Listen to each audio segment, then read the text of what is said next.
नमस्कार, आप देख रहे हैं आज की खबर। मैं हूं आपके साथ शालिनी खंडेलवाल। बुलेटिन में अहम खबरों पर विस्तार से डालेंगे नजर, लेकिन सबसे पहले देखते हैं हेडलाइंस। ज्ञानवापी और श्रृंगार गौरी मामले की जारी रहेगी सुनवाई। वाराणसी जिला अदालत का फैसला, मुस्लिम पक्ष की मेंटेनेबिलिटी से जुड़ी याचिका खारिज। मवेशियों के लंपी रोग का स्वदेशी टीका तैयार, विश्व डेयरी सम्मेलन में प्रधानमंत्री ने किया ऐलान। कहा, देश में बनाया जा रहा है पशुओं का सबसे बड़ा डाटाबेस।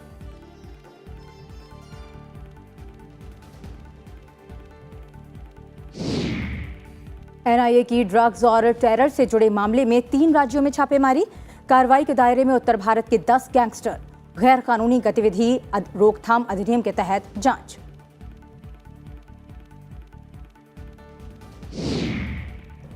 जुलाई में 2.4% बढ़ा औद्योगिक उत्पादन। विनिर्माण क्षेत्र और बिजली उत्पादन में वृद्धि दर्ज। अगस्त में खुदरा महंगाई दर बढ़कर 7%। और T20 वर्ल्ड कप के लिए टीम इंडिया का ऐलान। तेज गेंदबाज जसप्रीत बुमराह और हर्षल पटेल की टीम में वापसी। ऑस्ट्रेलिया में 16 अक्टूबर से होगी प्रतियोगिता।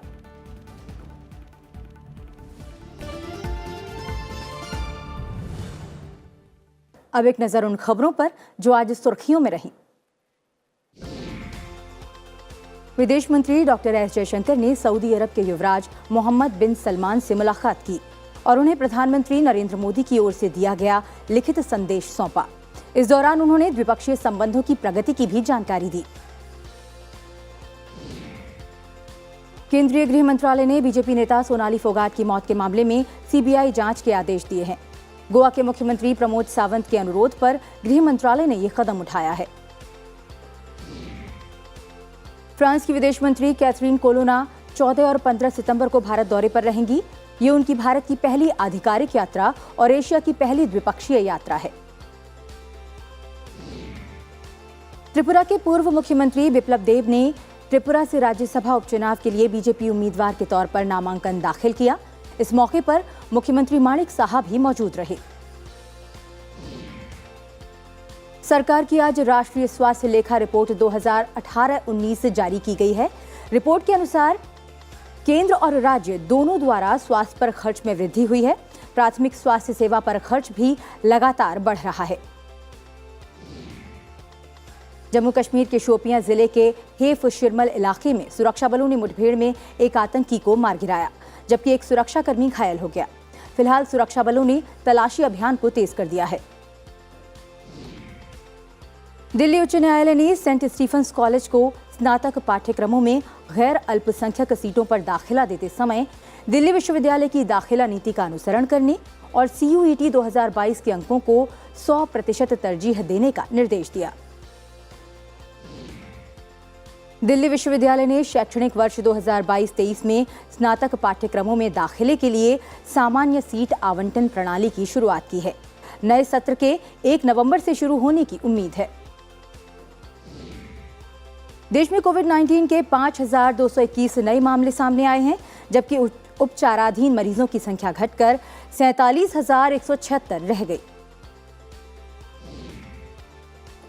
पश्चिमी चीन में भूकंप से मरने वालों की संख्या बढ़कर 93 हो गई है, जबकि घटना में जीवित बचे लोगों की तलाश जारी है। पिछले हफ्ते सिचुआन प्रांत में आए भूकंप से भारी नुकसान हुआ था।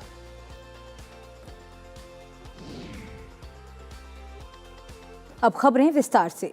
प्रधानमंत्री नरेंद्र मोदी ने कहा है कि देश में दुधारू पशुओं के ताजा आंकड़ों का संकलन करने के लिए सबसे बड़ा डाटाबेस बनाया जा रहा है और डेयरी क्षेत्र से जुड़े हर मवेशी को इससे जोड़ा जाएगा। ग्रेटर नोएडा के इंडिया एक्सपो सेंटर और मार्ट में विश्व डेयरी सम्मेलन का उद्घाटन करते हुए प्रधानमंत्री ने ये बात कही। उन्होंने कहा कि डिजिटल क्रांति डेयरी क्षेत्र तक भी पहुंची है। डिजिटल भुगतान प्रणाली दुनिया भर के किसानों की मदद कर सकती है। प्रधानमंत्री ने कहा कि डेयरी उत्पादन बढ़ाने के लिए देश में एनिमल बेस नामक बायोमेट्रिक प्रमाणीकरण प्रौद्योगिकी विकसित की जा रही है। भारत डेयरी पशुओं का सबसे बड़ा डेटाबेस तैयार कर रहा है। डेयरी सेक्टर से जुड़े हर पशु की टैगिंग हो रही है। आधुनिक टेक्नोलॉजी की मदद से हम पशुओं की बायोमेट्रिक पहचान कर रहे हैं। प्रधानमंत्री ने कहा कि डेयरी क्षेत्र ग्रामीण अर्थव्यवस्था को गति देने के साथ साथ दुनिया भर के करोड़ों लोगों की आजीविका का एक प्रमुख स्रोत भी है। उन्होंने कहा कि पिछले 5-6 वर्षों में कृषि और डेयरी क्षेत्र में 1000 से अधिक स्टार्टअप बनाए गए।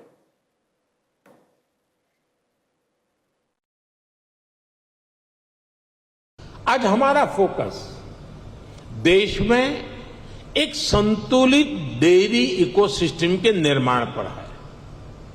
एक ऐसा इकोसिस्टम जिसमें हमारा ध्यान दूध और उससे जुड़े उत्पादों की क्वालिटी पर तो है ही, बल्कि दूसरी चुनौतियों के समाधान पर भी है।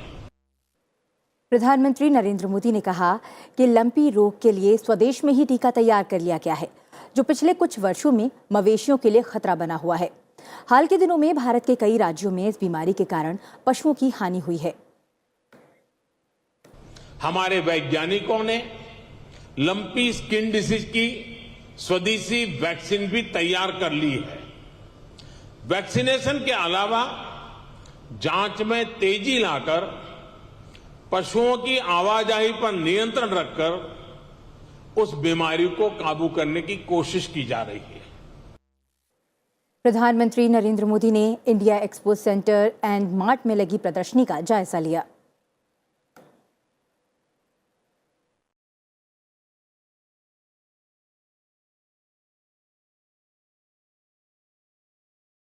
लोकसभा अध्यक्ष ओम बिरला ने कहा है कि आत्मनिर्भर भारत के माध्यम से एमएसएमई की क्षमता और उत्पादकता को बढ़ाने के प्रयास किए जा रहे हैं, जिससे वे डिफेंस सेक्टर को मजबूत बनाने में सहभागी बन सकें। लोकसभा अध्यक्ष ओम बिरला राजस्थान के कोटा में पहले नेशनल डिफेंस एमएसएमई कॉन्क्लेव के शुभारंभ के मौके पर बोल रहे थे। उन्होंने कहा कि रक्षा क्षेत्र अनंत संभावनाओं से भरा है और ये कॉन्क्लेव राजस्थान के सभी एमएसएमई स्टार्टअप को नई राह दिखाने में मील का पत्थर साबित होगा। लोकसभा अध्यक्ष ने कहा कि सरकार ने डिफेंस क्षेत्र में नीतियों और नियमों में व्यापक परिवर्तन किए हैं। रक्षा जैसे सेक्टर के अंदर भी भारत की कंपनियां मेक इन इंडिया आने वाले समय में निर्यात का बड़ा हब बने, इस दिशा की ओर व्यापक काम किया जा रहा है। किस तरीके से साझेदारी के साथ हम नए एमएसएमई सेक्टर को डेवलप कर सकते हैं, इस कॉन्क्लेव के पीछे हमारा उद्देश्य यही है। रक्षा मंत्री राजनाथ सिंह ने कहा है कि भारत सशस्त्र बलों की तीनों सेवाओं का एकीकरण करने की दिशा में तेजी से आगे बढ़ रहा है और साजो सामान के लिए साझा मंजूरी व्यवस्था कायम करने के प्रयास किए जा रहे हैं, जिससे एक सैन्य सेवा के संसाधनों को दूसरे सेवा के लिए निर्बाध रूप से उपलब्ध कराया जा सके। रक्षा मंत्री ने दिल्ली कैंट के मानेक शॉ सेंटर में सेना के लॉजिस्टिक्स सेमिनार को संबोधित करते हुए कहा कि तीनों सेवाओं के एकीकरण से सबसे ज्यादा फायदा सैन्य साजो सामान को लेकर होगा। रक्षा मंत्री ने नागरिक और सैन्य हितधारकों के बीच आवश्यक तालमेल पर भी जोर दिया। सेमिनार के उद्घाटन समारोह में तीनों सेनाओं के अध्यक्ष भी मौजूद थे।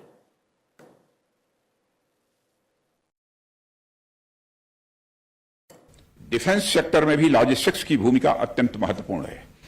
पिछले 3 वर्षों में रक्षा मंत्रालय में जो पॉलिसी चेंजेज हुए हैं, उसमें तीनों सेनाओं के बीच ज्वाइंटनेस एक प्रमुख आयाम है। जैसा कि आप सभी अवगत हैं, डिपार्टमेंट ऑफ मिलिट्री अफेयर्स की स्थापना के साथ हम सर्विसेज के बीच ज्वाइंटनेस की ओर तेजी से आगे बढ़ रहे हैं। ज्वाइंटनेस के चलते जिन क्षेत्रों में सबसे अधिक फायदा हुआ है, लॉजिस्टिक्स उनमें से एक है।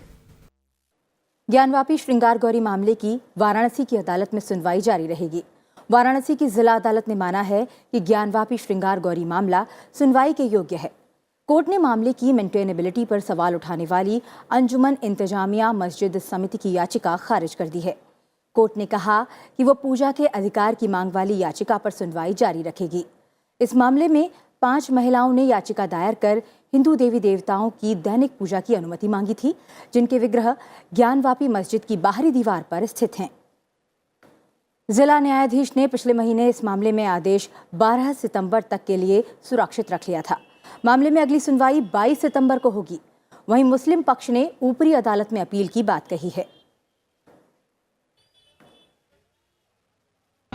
जो मुस्लिम पक्ष की पिटीशन है ऑर्डर 7 रूल 11 की, वो रिजेक्ट कर दी गई है। प्लेसेस ऑफ वर्शिप एक्ट का आर्गुमेंट रिजेक्ट कर दिया है, वक्फ एक्ट का रिजेक्ट कर दिया है। और बिल्कुल हम लोग याचिका दायर की है, उसमें आगे सुनवाई होगी। आगे यह कह कि 1980 वर्ष एक्ट यहाँ लागू नहीं होता, वक्फ बोर्ड लागू नहीं होता। हाई कोर्ट जाएंगे, कह तो रहा हूँ, कितना बोला जाएगा। और ऑर्डर कॉपी सर कब तक मिलेगी? अभी जब मिल जाए, कल अप्लाई करेंगे, जब मिल जाएगी तो देखा जाएगा। इलाहाबाद हाई कोर्ट वाराणसी के काशी विश्वनाथ ज्ञानवापी मस्जिद मामले में 28 सितंबर को सुनवाई करेगा। इससे पहले 30 अगस्त को न्यायमूर्ति प्रकाश पाडिया ने पिछले साल 9 सितंबर के अंतरिम आदेश को 30 सितंबर 2022 तक के लिए बढ़ा दिया था।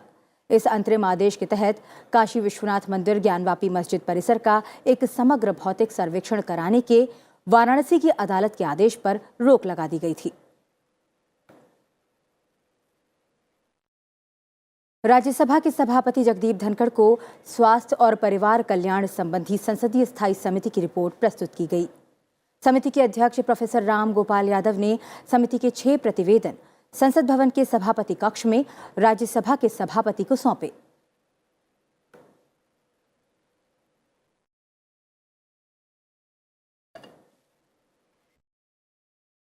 लोगों ने रिकमेंड किया है कि पान मसाला पर और गुटखा पर पाबंदी लगनी चाहिए और तंबाकू को लेके जो सरकार ने पहले कानून बनाया था उसको स्ट्रिक्टली लागू किया जाना चाहिए और इसको सस्ता करने के लिए अच्छा दूसरे इसकी जानकारी अगर जल्दी हो जाए तो लोग ठीक हो सकते हैं। स्क्रीनिंग के लिए इसकी जांच के लिए जगह जगह व्यवस्था गवर्नमेंट को करनी चाहिए। कैंसर देश के औद्योगिक उत्पादन में जुलाई के दौरान 2.4% की वृद्धि दर्ज की गई है। एक साल पहले जुलाई के दौरान आईआईपी में 11.5% की वृद्धि हुई थी।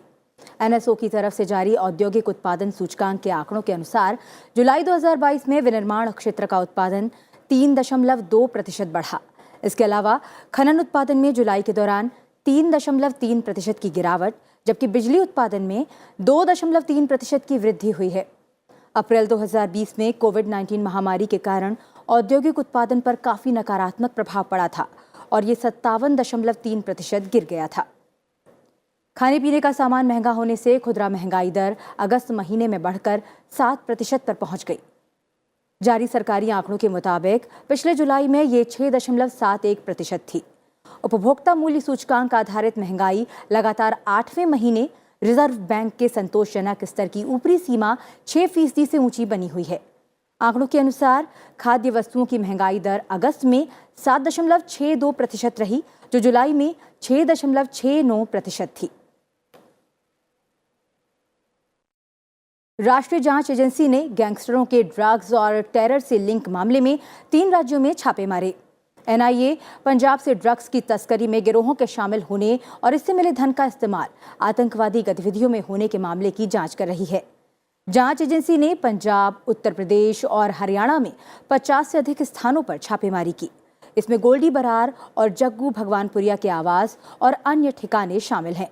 ये दोनों मूसेवाला की हत्या के मामले में भी आरोपी हैं। बुलेटिन में फिलहाल रुक रहे हैं एक छोटे से ब्रेक के लिए। ब्रेक के बाद राज्यवार समाचार और अंतर्राष्ट्रीय खबरों पर भी डालेंगे नजर। आप बने रहिए हमारे साथ।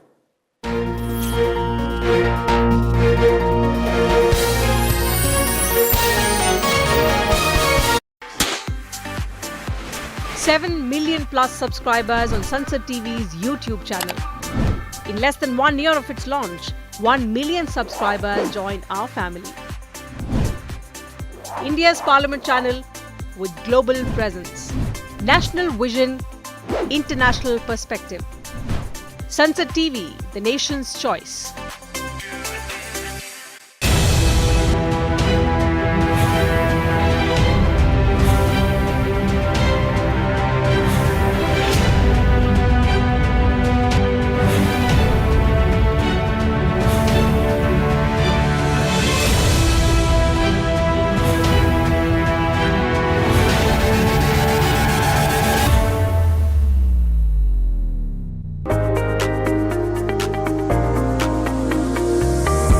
The India Startup Story.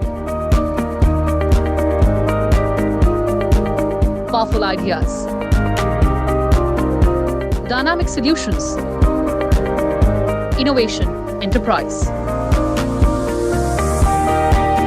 its success and challenges.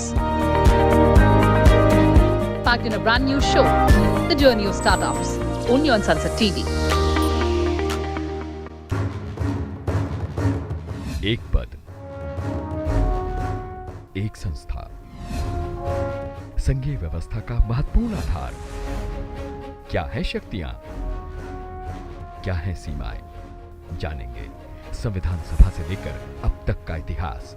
देखिए प्रदेश के संवैधानिक प्रधान पर विशेष श्रृंखला राज्यपाल, सिर्फ संसद टीवी पर।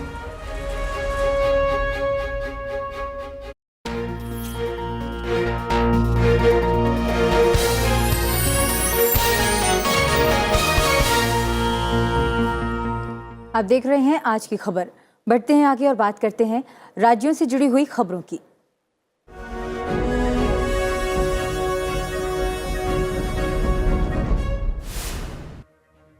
विदेश मंत्री डॉक्टर एस जयशंकर भारत में ब्रिटिश उच्चायुक्त एलेक्स एलिस के आवास पर पहुंचे, जहां उन्होंने दिवंगत महारानी एलिजाबेथ द्वितीय के लिए शोक पुस्तिका पर हस्ताक्षर किए। कांग्रेस की भारत जोड़ो यात्रा केरल में जारी है। पार्टी नेता राहुल गांधी ने सुबह वेलायानी जंक्शन से पदयात्रा शुरू की, जिसमें बड़ी संख्या में लोग शामिल हुए। केरल के थालासेरी के विधायक एएन शमसीर विधानसभा के 24वें अध्यक्ष चुने गए। उन्होंने एमबी राजेश की जगह ली है, जिन्हें राज्य की वाम सरकार में मंत्री बनाया गया है।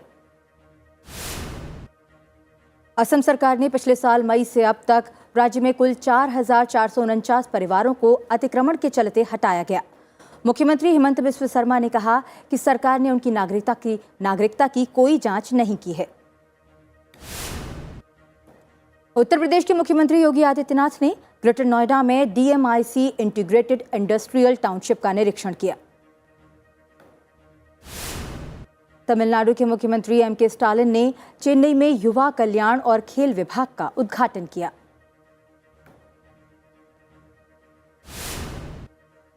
दिल्ली के मुख्यमंत्री अरविंद केजरीवाल ने गुजरात के ऑटो रिक्शा चालकों से वादा किया कि वो उन्हें उत्पीड़न से बचाने और भ्रष्टाचार रोकने के लिए उनकी दहलीज तक आरटीओ सेवाएं उपलब्ध कराएंगे।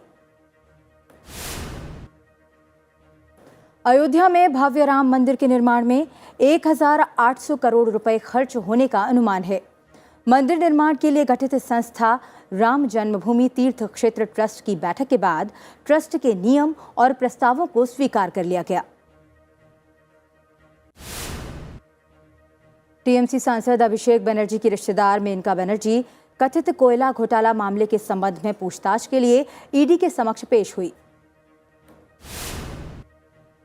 दिल्ली उच्च न्यायालय ने झारखंड मुक्ति मोर्चा के प्रमुख शिबू सोरेन के खिलाफ लोकपाल द्वारा शुरू की गई कार्रवाई पर रोक लगा दी।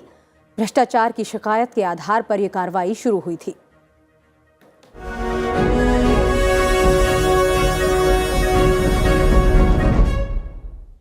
मध्य प्रदेश के कूनो पालपुर राष्ट्रीय उद्यान में 17 सितंबर को 8 चीते पहुंचाए जाएंगे।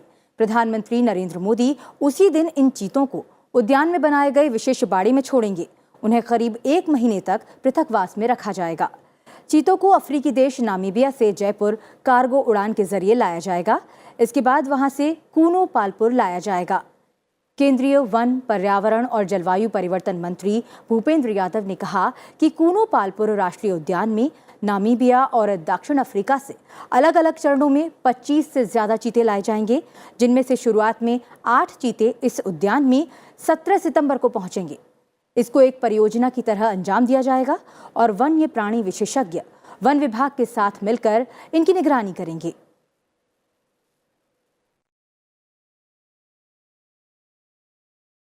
हमको चीता इंट्रोड्यूस करने का यहाँ पर एक अवसर मिला है और हम लोगों के लिए ये अपने आप में उत्साह और ऊर्जा का भी कार्य करेगा कि स्वयं माननीय प्रधानमंत्री जी ने हमारे आग्रह को स्वीकार किया है और वो 17 तारीख को यहाँ पर जो चीता इंट्रोड्यूस करने का कार्यक्रम है उसमें आ रहे हैं। अभी शुरू में नामीबिया से चीते हमारे यहाँ पर पहला उनका ग्रुप आएगा और उसके बाद साउथ अफ्रीका से भी हमारा विषय लगभग बातचीत का पूरा हो गया है। ये लगातार 5 वर्षों तक चीता के इंट्रोड्यूस करने का कार्यक्रम चलेगा। कोलकाता और पश्चिम बंगाल के दक्षिणी क्षेत्र में भारी बारिश के कारण आम जनजीवन अस्त व्यस्त हो गया है। भारी बारिश के कारण सार्वजनिक परिवहन बाधित होने के चलते बच्चों को स्कूल और लोगों को अपने ऑफिस जाने में परेशानियों का सामना करना पड़ा। निचले इलाकों में जलभराव की वजह से लोगों को खासी दिक्कतों का सामना करना पड़ा। वहीं मौसम विभाग ने मंगलवार सुबह तक कोलकाता, उत्तर 24 परगना, हावड़ा, हुगली, झारग्राम, पश्चिम मिदनापुर, बीरभूम, मुर्शिदाबाद और नदिया जिलों में भारी बारिश होने का अनुमान जताया है। कुछ इलाकों में बहुत भारी बारिश होने की चेतावनी जारी की गई है। मछुआरों को बंगाल की खाड़ी में नहीं जाने की सलाह दी गई है। लोकसभा सचिवालय की ओर से आयोजित हिंदी पखवाड़ा कार्यक्रम का आज उद्घाटन हुआ। संसदीय सौध के मेन कमेटी रूम में अपर सचिव प्रसेनजीत सिंह ने इसका शुभारंभ किया। इस अवसर पर उन्होंने हिंदी के प्रचार प्रसार को बढ़ाने पर जोर दिया। उन्होंने जर्मनी का उदाहरण देते हुए बताया कि वहां न्यूक्लियर फिजिक्स के लिए संस्कृत पढ़ना अनिवार्य है। हिंदी पखवाड़ा 12 सितंबर से शुरू होकर 27 सितंबर तक चलेगा। नासा में भी संस्कृत भाषा का प्रयोग होता है, बहुत सालों से प्रयोग होता है। जर्मनी में अगर आप न्यूक्लियर फिजिक्स पढ़ना चाहते हैं तो आपको संस्कृत भाषा का ज्ञान होना आवश्यक है। इसलिए इस टाइप के आयोजन हम लोग को करना पड़ता है, जहाँ पे हमको याद दिलाना पड़ता है कि भाषा जो है, राष्ट्रभाषा जो है, उसका कितना महत्व है। विदेश मंत्री डॉक्टर एस जयशंकर ने कहा कि भारत संयुक्त राष्ट्र सुरक्षा परिषद का स्थायी सदस्य बनने का मजबूत दावेदार है। सऊदी अरब की यात्रा के दौरान विदेश मंत्री ने सऊदी गजट समाचार पत्र को दिए इंटरव्यू में ये बात कही। उन्होंने कहा कि सुरक्षा परिषद को न केवल अंतर्राष्ट्रीय सुरक्षा कायम रखने के उद्देश्यों को पूरा करने के लिए, बल्कि प्रासंगिक बने रहने के लिए भी बदलती वैश्विक परिस्थितियों के अनुकूल होना चाहिए। और अब खबरें अंतर्राष्ट्रीय जगत से।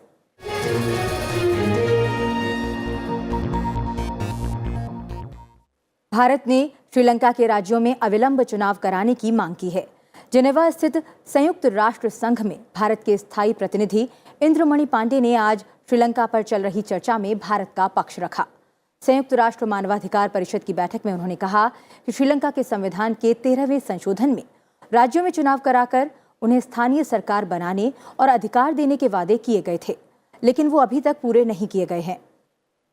उन्होंने कहा कि भारत का हमेशा से मानना रहा है कि श्रीलंका को अपने यहाँ रहने वाले सभी लोगों, खासकर श्रीलंकाई तमिलों को सम्मान के साथ बराबरी का दर्जा देना चाहिए और अखंड श्रीलंका के तहत अंदरूनी मसलों का राजनीतिक समाधान करना चाहिए। रूस ने यूक्रेन में ऊर्जा संयंत्रों और अन्य बुनियादी ढांचों पर हमले किए हैं, जिससे युद्धग्रस्त देश में व्यापक पैमाने पर बिजली संकट पैदा हो गया है। खार्किव के पश्चिमी बाहरी इलाके में बमबारी से एक ऊर्जा संयंत्र में भीषण आग लग गई। इससे यूक्रेन के दूसरे सबसे बड़े शहर खार्किव में रविवार रात को बत्ती गुल रही। साथ ही रूस के कब्जे वाले दक्षिणी क्षेत्र में यूरोप के सबसे बड़े ज़पोरिज़िया परमाणु संयंत्र को लड़ाई तेज होने पर परमाणु विकिरण की आपदा से बचने के लिए बंद कर दिया गया है, जिससे बिजली संकट पैदा हो गया है। वहीं कीव की सेनाओं ने जवाबी कार्रवाई करते हुए रूसी सेना को उत्तर पूर्वी क्षेत्र से खदेड़ दिया है, जहां उसने पहले कब्जा कर लिया था। खार्किव में यूक्रेनी सेना ने क्षेत्र में 40 से अधिक बस्तियों पर फिर से कब्जा कर लिया है।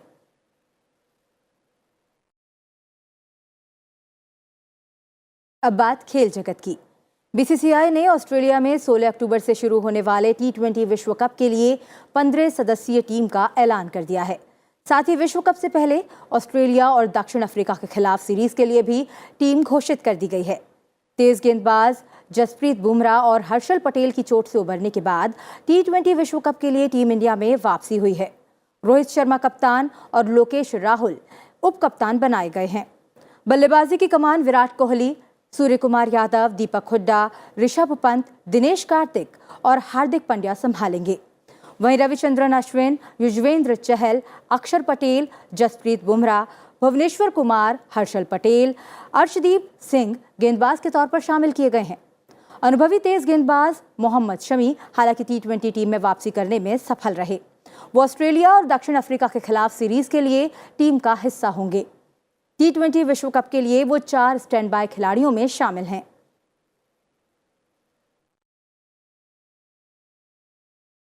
बुलेटिन में फिलहाल इतना ही। चलते चलते आपको छोड़े जाते हैं राजस्थान के पारंपरिक गावरी महाकुंभ उत्सव की तस्वीरों के साथ। आप देखते रहिए संसद टीवी। मुझे दीजिए इजाजत। नमस्कार।